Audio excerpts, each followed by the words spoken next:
welcome back. Very beautiful jamming this morning to kick off your Friday, courtesy of Afro Jam Band. Of course, you'll get to enjoy more music from them as we continue the show this morning. Remember, the hashtag to use is hashtag Power Breakfast. Twitter handle is at Citizen TV Kenya. Mine is at Fred Indimuli, and also at Joy_Mudengi, as we continue with this conversation, looking at the headlines this morning with Deputy Governor Murang'a County Kakure Monyo and Janet Ouko. Can call you now city politician. Sure. On the front page of the Standard, Mike Sonko sensation sweeps Nairobi. He started off his political career as a clownish and hawkish politician. I'm reading as written on the front page, but now he is undergoing an extreme all-round makeover, and the city is talking about him and his technocrat running mate Igave. The story is on page 5, 6 and 7 of the Standard.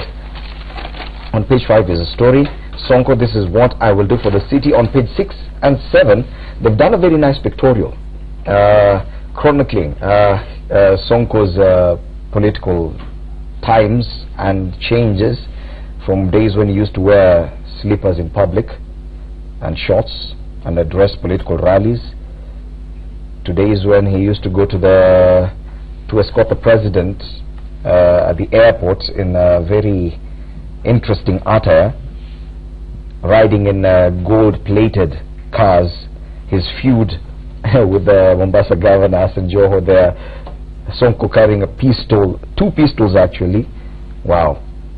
His famous hairstyles, written various messages, and one single photo at the very end of that pictorial showing this new Sonko dressed in a very nice expensive suit, although he still didn't get to button the top button.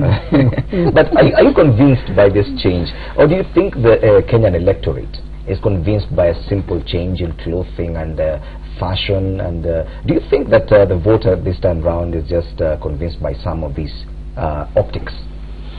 Well, I think for me, the vote in Nairobi is about to change so many things, because it is about how you resonate with the people.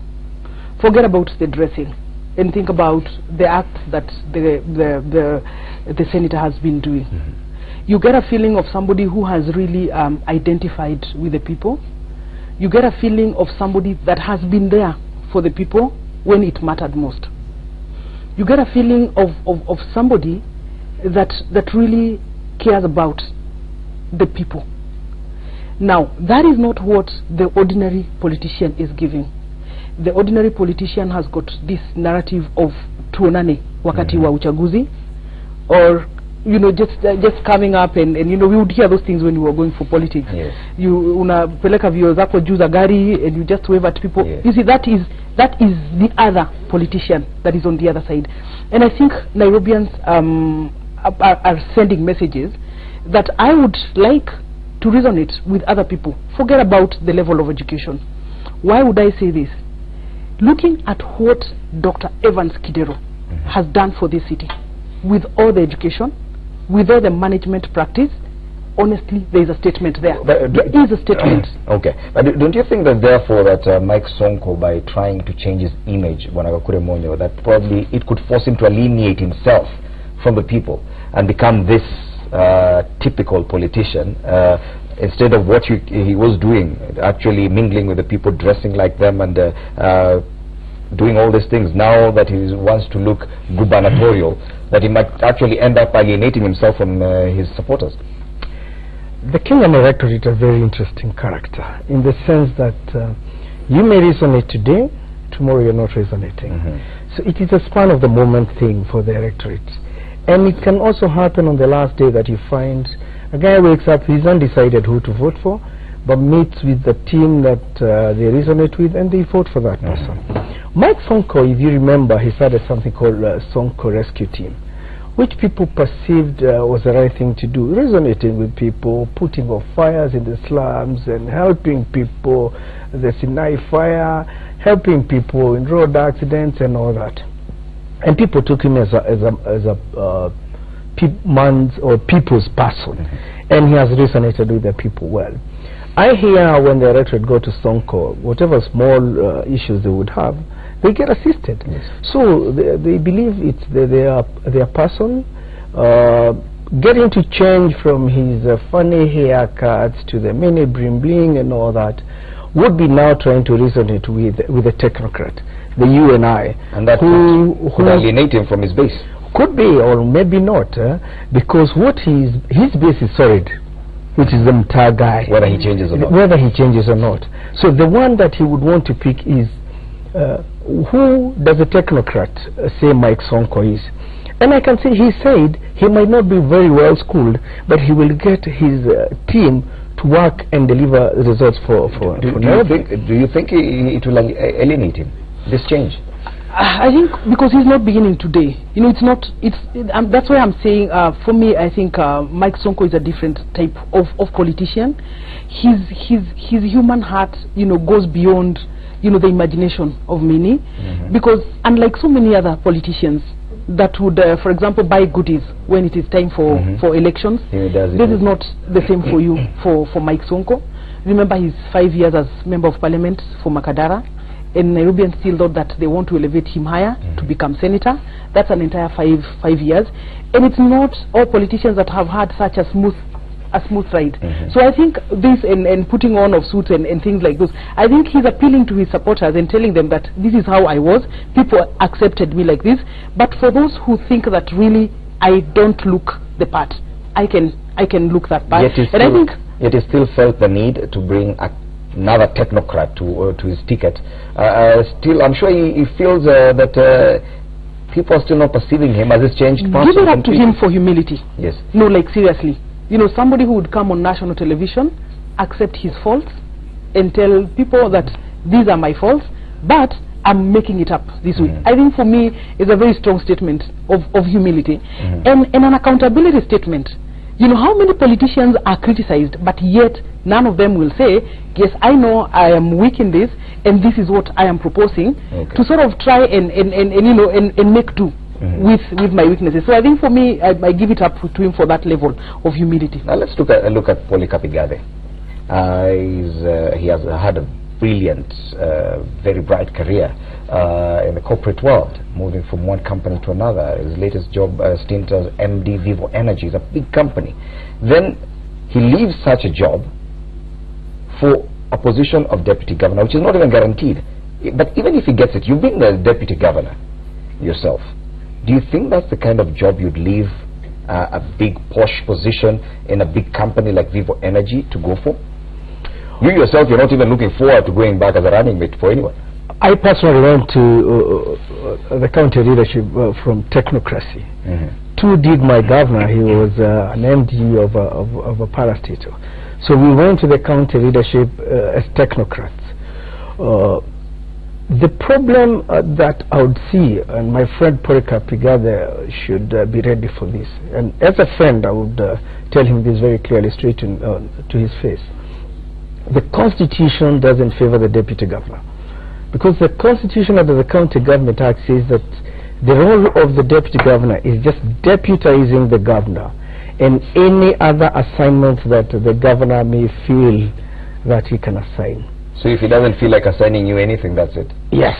And if you go and work with a governor who doesn't feel that you have something to do, you end up like you got yourself into a high propensity of self-destruction as a deputy governor. And what I would urge my friend Polycarp Igathe is that from the start, they should start building the teams together, so that if he misses out on the appointment of the county executive committee members, this is if they actually get the job. If they get the job, they must start with a clear, defined way of working. If that happens, we have seen some counties that have worked very well because they started on a proper footing, set up systems, agreed how to go. With the exceptions, there will be like 5 out of the 47. Yes. But for those of us who went thinking that things will work and didn't work, it's very, very sad. We even tried to go the Senate Avenue to get the constitution to include what are the roles and responsibilities of a deputy governor. We had 2 bills in the Senate that never went through. They were called the Mulcomen bills, because we were saying the presidency has the roles and responsibilities of the deputy president. It should be perceived the same that the governorship should also detail and properly what are the roles and responsibilities of the deputy governor. If the Senate or the National Assembly does not take care of those provisions in the constitution, then I will pity deputy governors. Look at most of the governors who've made it. They've dropped their deputies. So it is a clear indication of that they've gone through challenges. They would not want to experience them for a second term. And I'm a culprit to that. That even if I was asked by Governor Mwangi earlier today that I continue being his deputy, for sure to my last shilling as a bet I would put. Never ever. You know, as I said, a day in politics is a very long duration, and things could change. How sure are you that you never accept to be Mwangi Area's deputy ever again? But I'm telling you, this is a decision I've made. And you've asked this severally when we meet in the morning. And I've made this decision out of my own conscience. Can I bring you to speed? When we agreed to run with Mwangi Area, there was no other person. We were sitting as gentlemen and agreeing to go forward together. So where the rain started beating us is something that is a different story altogether. So when I tell you that I can bet to my last shilling, hold me to that. If you ever get to read on the papers that I am, call me here and ask the same questions. Okay, so for Polycarp Igade, he has his work cut out. It's not going to begin. If at all they get the city county job, it will not be smooth sailing for him. I'll add a caveat emptor, you know, to all that, because even how people arrive at their deputy governors, it is rare that this kind of an analysis that is happening in Nairobi happened, for example, in their case. It is never about capacity gaps. It is never about the skills that you're bringing on board. It is never about the value that you're bringing on board in terms of serving the people. In fact, it is always about the votes. The governors have been described as flower girls in some. Yes, and about the vote you bring. You know, the vote you bring, so that we can feed in this basket. So that is usually the analysis. And therefore, when we get there, these are 2 competing blocks, and all these dynamics come into play. And definitely, the governor will be very keen to finish the person that they think is going to be a threat. But this scenario that we're talking about, Nairobi, it is coming from a different perspective. It is about the skill. It is about how do we make this better, you know, in terms of service delivery. What don't I have as a governor that you can bring? And I think that that is a different analysis from anywhere else. Okay. Let me put a spanner into the works. Polycarp Igade is a son of Muranga. And anybody who would want to get into Nairobi politics, the Muranga aspect is considered because of the economic magnanimity by the people of Muranga. If maybe that is what was picked up to get Polycarp, so be it. Polycarp will keep his career, and I'm sure he'll be. Are you reading any succession politics in this? And as far as Mount Kenya politics are concerned, that yes, they looked around and there was no one from that region. They had to do something. Minor Commander is out. Peter Kenneth dropped by the wayside. There was no one from Muranga in city Nairobi politics, as it were, that they needed to do something, and quick.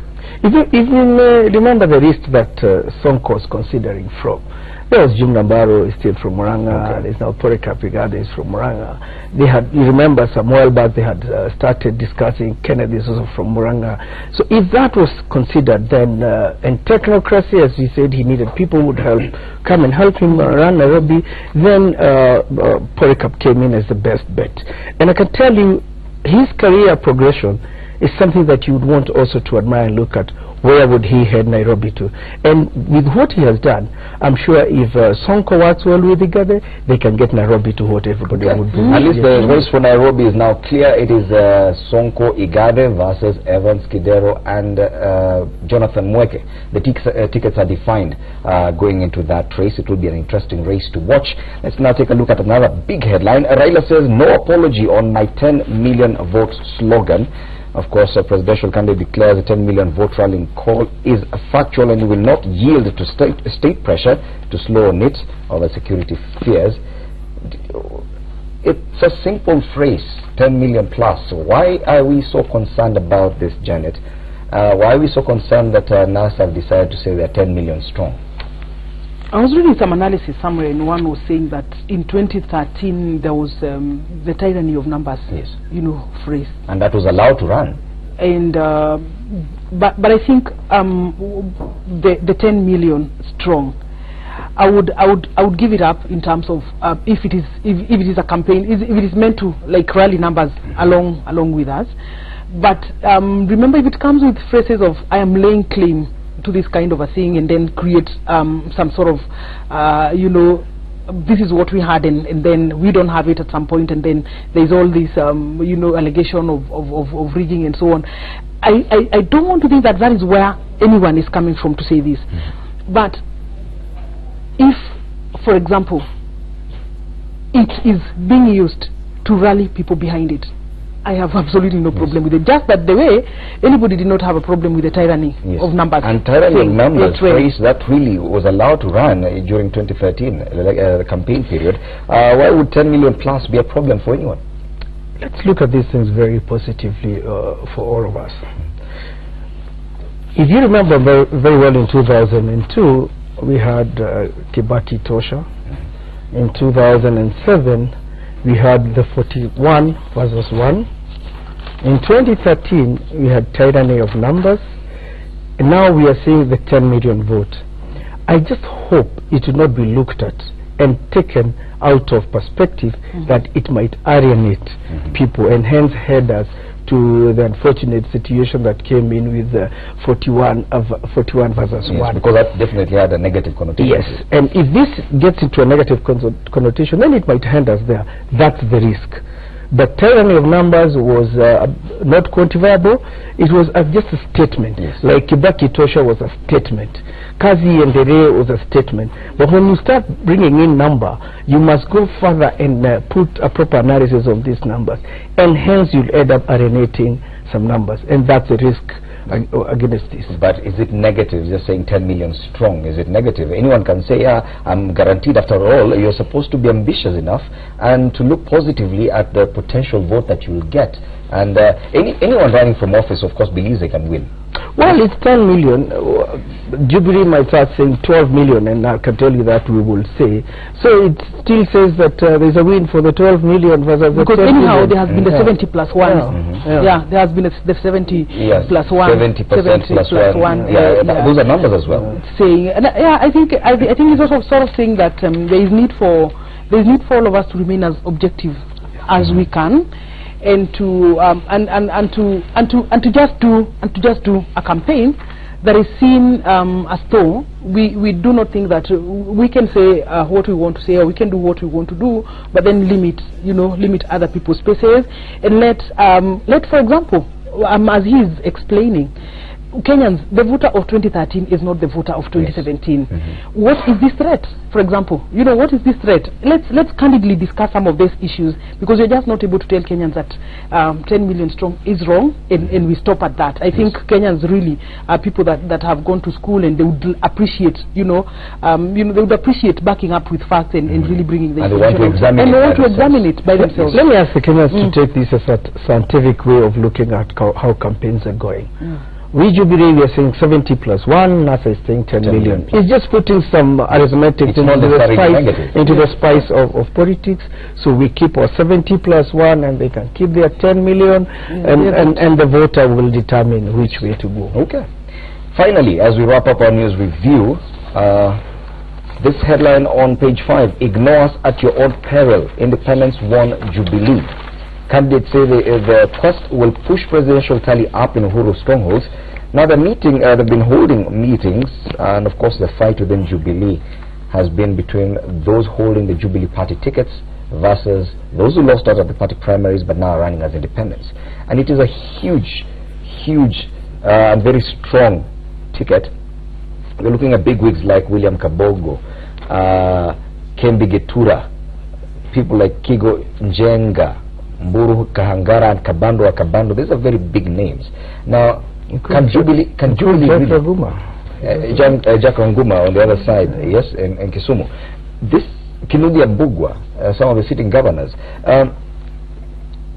Jubilee has a very tough role here. Will have a tough time. I'm imagining President Uhuru Kenyatta going to campaign in a place like Nyeri, and with the Jubilee Party ticket holder for Mukurweini, and Kabando is still supporting Uhuru Kenyatta's re-election and is also in part of the Jubilee presidential campaign team. What happens in such a case? Will Kabando also be allowed to stand at the podium to speak as well? Look at it from the positive side, which is a strength to Jubilee. A strength towards Uhuru Kenyatta's re-election, possibly? Because Uhuru Kenyatta has support from Kano, then Ndani there. We have support from NAK Kenya, support from Chap, support from PNU, support from the 4950 independent candidate. So this guarantees the fighting on the ground will be too high. However, when you go to the ground, the battles will be tough.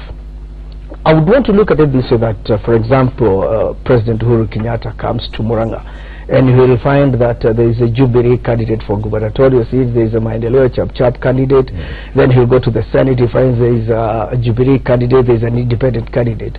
Is that he should come and look for his votes, then leave the people to determine who their senator will be, who their governor will be, who their member of parliament is, looking at it that if the independent candidate... He should ignore the Jubilee candidate? That should the independent candidates win, then they should come and form government in the same way that a Kano candidate will have won in another. But during the campaigns, should he ignore candidates who are not Jubilee? Or should he ignore including the Jubilee candidate? And that's the question. Assume you go to Baringo, where Kano is with Gideon Moi and his team. What will he do as the president? He'll still say, we have a Jubilee candidate, we have a Kano candidate, they are all in a friendly way to Jubilee. So allow all of them to fight their own battle and give me my vote. That's what I would anticipate the president to do. Do you think it will happen like that? Interesting, because at what point do you become independent? At what point do you become an independent candidate? And what is an independent candidate? You know, because you're independent because you feel that this party has not given you or has not taken care of your interest, you know, as well? Or are you independent because you've got an ideology that you are propagating that this party that does not? I think that is where the thing as you said, Janet, when you started, we rarely discuss ideology and issues. That's why I'm saying, for me this year is totally different, and it will actually make things probably even better for 2022, because you're looking at I'm keen to see how many independents will make it, and I can assure you there are going to be several, especially at the MCA level. Only that probably the muscles to undertake an independent campaign at probably a county level probably would be a very hard thing to pull. But this is something that is going to offer lessons, so that political parties also will be compelled to stop behaving as though they are the only options available for anybody to probably get into office.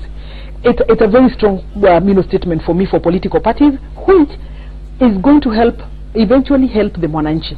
Because what the political parties have done is to alienate everybody that cannot fit into all these machinations of political parties, including coughing out a lot of money to get your way through, and so on and so forth. So I think for me, I'm looking at this and I'm saying, wow, interesting things unfolding. And probably it could mean something that changes the course of our political, the course of our political terrain moving forward. Yes, and of course it will be something very interesting. But it's also something that I think was in the Standard about Okia Omtata. He's gone to court blocking the whole process of the Yala legislators because he feels that the political parties within Parliament have divided within themselves the positions and locked out. Yes. Independent candidates. That have actually asked the courts to suspend the nomination of candidates to IALA, that's the East African Legislative Assembly. The court is yet to rule on that matter, probably today. We're going to, of course, be updating you on that matter. Now I want to give my panelists a chance to give a parting shot as we wrap up our news review this morning. Let's start with the Deputy Governor, Bwana Kuremone. Thank you, Fred, for this early morning conversation. And I would say things are shaping up. I'm a strong supporter of Jubilee, and as we go forward, we still work towards 70+1, and I'll urge the Kenyans to vote Jubilee and ensure we get the 70+1. And I wish the President, Uhuru Kenyatta, Deputy President William Ruto, and all people who are in the Jubilee Frederick parties all the best on August 8th. Yes, and I have to say something just to exonerate Royal Media and Citizen TV, that it is not that we did not invite a panelist from the other side, from NASA. It's only that they cancelled at the very last minute, in fact, through text at about 6:15 this morning. Otherwise, we did expect someone to be here. It is not policy to have Jubilee panelists only. Final words. Very good. I think I would want to speak to the cost of living issues and the discussions that are ongoing, and I'm just asking Kenyans to stop interrogating only the role of the executive in this whole aspect. But we've had a legislature that has committees of parliament that have got all this mandate and so on and so forth. You know, what exactly have they also done towards ensuring that some of these things are sustainable, and towards ensuring that you, common mwananchi, who these people, you know, represent, so that we don't look like we are only saying that so and so has not worked. Yes. Hello, what has everybody else done? Because we don't want to assume that the members of parliament now, all of them are sitting pretty and saying you president has not performed. But the government has got three arms. So this is the executive, the judiciary, and the legislature. Can everybody also be held into account so that we don't look like we other places? And they've been earning huge chunks of salaries from us. So I think it's a culture of accountability that every arm then will say what has been their role in this. I think we're calling on all our leaders to actually live up to the promise. You promised us that you're better than us in terms of leading us and doing these things. We do expect that as the electorate, that yes, go and live up to the promise. Yes, as we wrap up, there's one more headline that I just want to mention, and it's on page 3 of the Daily Nation. You could go and read for yourself. Raila says NASA government will give jobs to Uhuru and Ruto. How about that? Opposition chief says he has no problems with the president and his deputy and would not have them jailed for the way they've managed the country if NASA sweeps to power come August. Very interesting headlines. Thank you so much, Gakure Monyo, Deputy Governor Muranga, and Janet Ouko, city politician, for helping us look at the headlines this morning. We now need to give way to Joy Mudhengi. She has 2 more interviews, very interesting. One of them is with that one where she has an all-women panel every Friday. Very interesting discussions there. For me, my name is Fred Ndimuli. Good morning.